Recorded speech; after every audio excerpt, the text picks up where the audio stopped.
Hello everybody, welcome to Womanhood, your online community to connect to your energetic womb and let the life of your dreams bloom. My name is Ruth McGilligan and it is so lovely to meet you and to have you here. I just wanted to drop on because it has been a while since I have been in this space and to really just speak to that and why that is. So roughly 3 months ago, I kind of withdrew from social media to sit with some emotions that were coming up consistently in my body in relation to my expansion and stepping into the light of being seen here and showing up in my work and in my community in the way that I'm being called to. Because every time that I do, I felt this real rise in fear. And that's what I wanted to speak to. Because not only has this been something that has been a thread in my own life that I have been experiencing, but through talking to my community and to my family and friends, there seems to be a theme that everyone is feeling this that I'm talking to at the moment in some way or other in their life. So if you have been feeling like you're walking through mud, like there's this uphill stretch, and that every day has been feeling kind of intense and difficult in some capacity in relation to you really doing the thing that you want to do or finding that thing that you've wanted to find, whatever it is, no, you're not alone.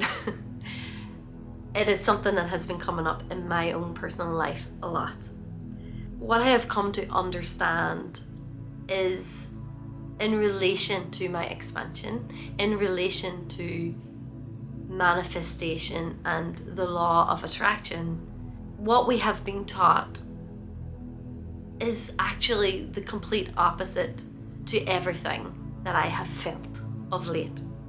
As a somatic healer and body worker and tantra practitioner, what we're taught is completely opposite to the law of attraction, which is if you focus on this thing that you desire and you believe that you can connect with the feeling of that wish fulfilled, that you connect with what your life would be like if you had that thing that you desire in your life or feeling or whatever the case may be, you are sending a flare gun up to the universe or out to the universe to say, yes, I am ready for that and I'm ready to attract that into my life. Now, the issue that I have deeply with this is that if you're like me, you cannot bypass your body and the story that your body is telling you in relation to that thing that you desire. So the story might be around your self-worth, around fear, just whatever it is, lack. So if you're saying, I desire to have more abundance of this thing in my life, but there's a voice speaking in your chest saying, no, you can't have that, you're not worthy of that, no, you're not going to have it.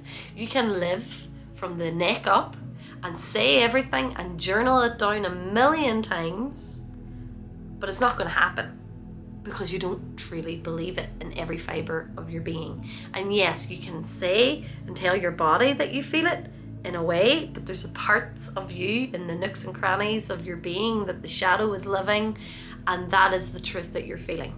And what I've come to understand is through my work that you have to honor the uncomfortable stuff, the shadow, those true feelings of your nervous system that is responding to that wish or that goal or that dream. So to really call in and manifest those things that you want in your life, we have to sit in our soup of feelings, the uncomfortable true feelings. So if in the moment of your everyday life you are being triggered, for want of a better word, by certain things and your nervous system is responding with fight or flight or whatever the case may be, or anger or whatever, if you take the time to stop and drop into your body and honor those feelings, which is hard to do and feels uncomfortable and goes against what our ego and our brain and our survival system, our reptilian brain, tells us to do, because don't go there, that's not safe. You actually can honor the emotion that is blocking you, the belief, see it, pull it into the light by honoring it and looking at it and feeling it in all of your being, be that sitting in silence or putting on some music that helps you to move into that state where you can be fully present and embodied in the moment.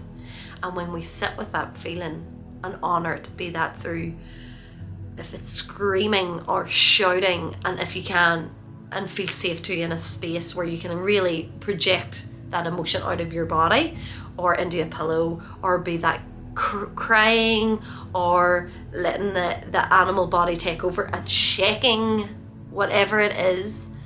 If you can make the space, or when you make the space to do that, you will see, as you deepen down further into that emotion, into that feeling in your nervous system, in your body that is there, it will start to dissipate because you have brought it into the light. But not only that, it is not living there anymore because you have emptied it out. You have brought it out of your body physically. And not only that, when you sit with your feelings, they start to shift. The shift begins to happen. And you remember with your actual truth, not what the truth in response to what you've been taught by life to believe is your truth, the story of your body's being hijacked by your reptilian brain of survival, that this is how you feel. No, you start to connect with your actual divine truth, the truth that was within you and that you lived in on the day that you were born as a newborn baby, that you're whole and complete and worthy, and that everything you need and desire lives within you, and that nothing else exists except for the actual moment, the here and the now, the being rather than the doing. A baby simply lives in the state of being. And when we honor those emotions and gently deepen into them, we shift through to the being state, and we remember with the truth that we have everything we desire within us right now, and we can connect with our worthiness and our wild, innocent bodies and truth. And when we do that, we remember that we are connected with everything in the universe. We are a wild animal, and therefore we are part of the world, of the wild, of the landscape, of Mother Earth, of nature, of Gaia, and in turn, the cosmos. And therefore, we know that on a cosmic level, we are the stuff the stars are made of. And when we connect to that truth, the thing that we've been desiring lives within us right now. And time and space collapses. So in this reality that we live in of the three-dimensional world, in our bodies, where we set linear time to manifest or create or call in this thing, that collapses because we know we can have it right here and now. And you can then, as you've passed through the eye of the needle, so to speak, of that emotion, through the shadow, and have honored it, you can move into that state that they talk about in the law of attraction, of actually knowing that everything that you want lives within you right now, and you will see the impact of this ripple out into your life, and you will start to call in everything that you desired and manifest, because you can see that everything is connected. Like a spider on a web, when you pluck one part of the web, it vibrates out, because we're all a part of the web of life. So that thing that felt so far away is at the end of the web, that once you touch and vibrate and change that energy frequency within you on a quantum level, an energetic and physical level, that will manifest, because the message literally vibrates out into the world. All the real work happens in here. Everything you see and perceive about the world actually begins in here. And yes, This is the work. This is the uncomfortable stuff that is hard to do. And yet it is so simplistic, because it is just calling you to be here now, right here, wherever, and in your womb, an energetic womb space, be it man, woman, your womb, your hara, and connecting with these energetic spaces and listening to what they are saying, because the body talks and it never lies, unlike up here. So instead of doing what we have been taught, which is bypass the body and say, yes, I journal this over and over and over again. This is what I am calling into my life. I believe I've got this, even though your body's saying, no, you're never going to have that. We'll do the opposite. We'll close down the mind and drop into our bodies. And that is when the magic happens. So if, like me, you have been seeing these patterns coming up in your life, these same things, that every time that you are moving out and expanding in the world, you have a pattern that presents itself that offers you the opportunity to choose to contract. For example, for me, every time that I choose to really start feeling into my expansion of being everything and all things that I can be as the light of the divine, which is all things, the human part of me feels unsafe in that, and I feel afraid, and I contract.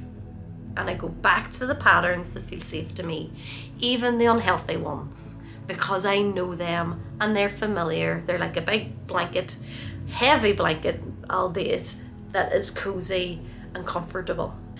And that is easier, even though it's not.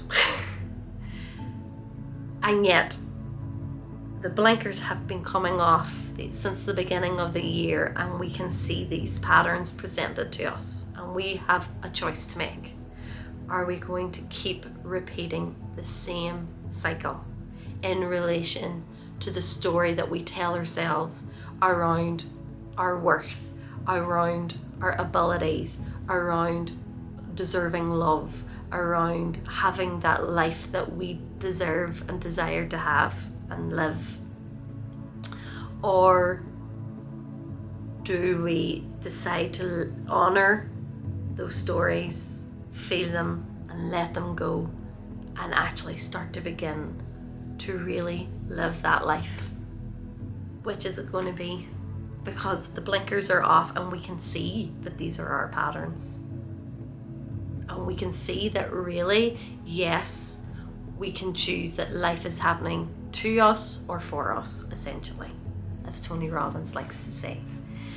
Are we going to choose to believe that, yeah, this is every time I expand, for example, something happens, and of course that happens. I can't do this now. I need to tend to this, which is a lie that I very conveniently like to tell myself, so that I don't have to feel the fear and do it anyway, and feel the fear of my expansion and step into it.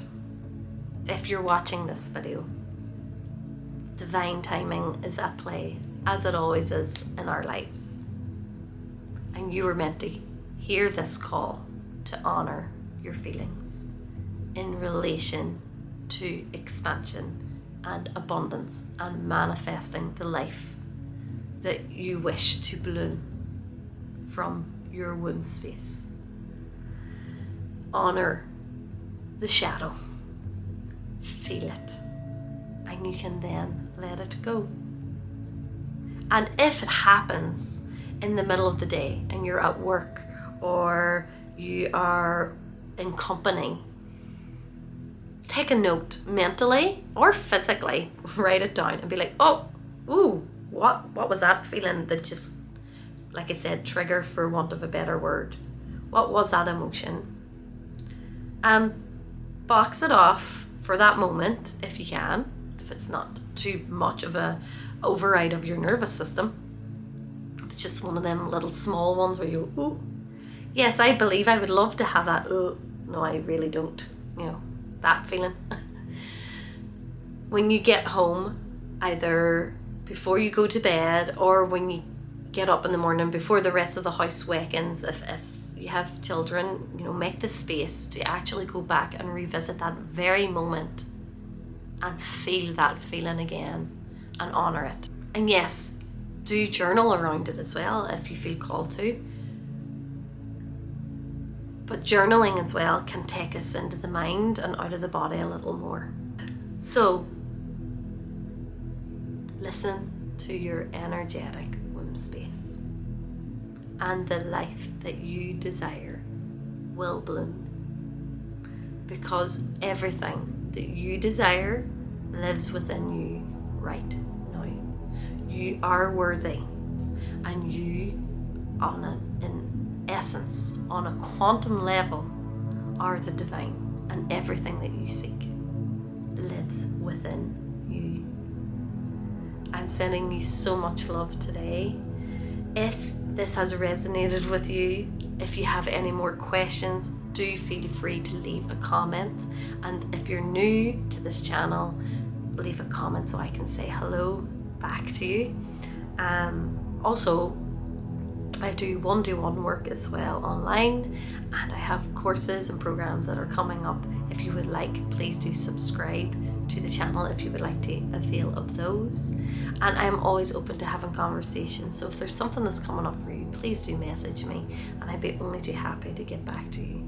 Sending you so much love today from my heart and womb to yours.